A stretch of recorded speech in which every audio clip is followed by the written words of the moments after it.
Today we're diving into part 1 of my review on the Exoforma Wet Tire Dressing. This is a water-based tire shine that's supposed to give you that deep, glossy, wet look. And according to the label, it does all this with little to no sling.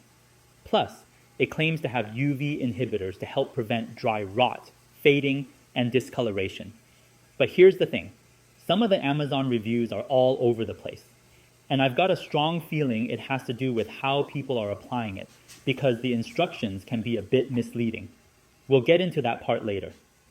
Before getting started, let's weigh this bottle so we can calculate how much it actually costs to shine a single tire. Right now, the full bottle weighs 1.174 pounds. If you've seen any of my previous reviews, you know I never spray tire shine directly onto the tire. I always use an applicator pad. It's cleaner, more precise, and more efficient. So, shake the bottle well, then spray it 3 times onto your pad. Now press the pad firmly onto the tire and work it in, clockwise, counterclockwise, even diagonally if you want. The key is to spread it as evenly as possible. Be creative here. You're basically painting the tire. And just take a look. I've only used 3 sprays on these 20-inch SUV tires, and most of the tire is already covered. Now imagine spraying directly onto the tire.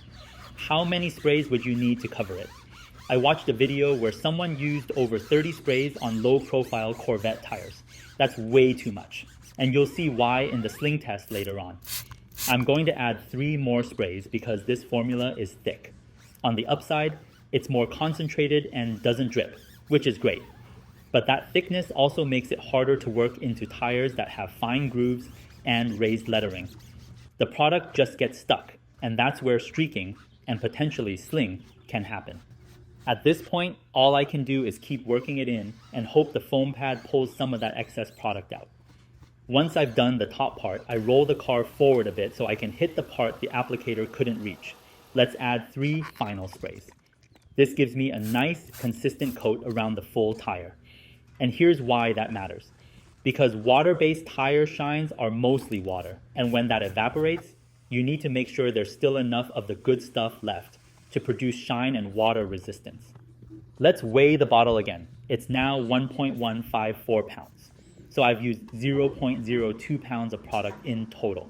That comes out to roughly 38 cents per tire. It's on the pricey side, but worth it, assuming it holds up. After waiting more than 30 minutes, I took the car for a quick spin around the neighborhood. The results? There's no sling, but there is some streaking, mostly in the grooves and the raised lettering, where the product didn't spread out as well. That said, the shine itself looks really good, especially when compared to a control area with no dressing at all. Despite the streaks, the product dried to a nice, uniform, high-gloss finish. So what's the takeaway here? Exoforma's wet tire dressing delivers in terms of shine. No doubt about that.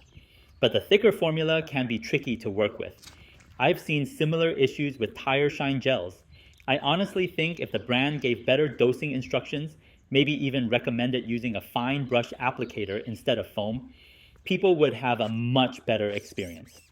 Let's clean the streaks up with the applicator. Using more product than necessary just makes it harder to spread evenly and can lead to a messy finish. In hindsight, 6 sprays and a brush might have been ideal. Now, while the tricky application is a valid complaint, the biggest complaint on Amazon is that the product fades too quickly and washes off easily. That's exactly what I'm going to test in part 2, so stay tuned. We'll track how this holds up over the next few days. Thanks for watching. If you found this helpful, consider hitting that like button, and I'll catch you in the next one.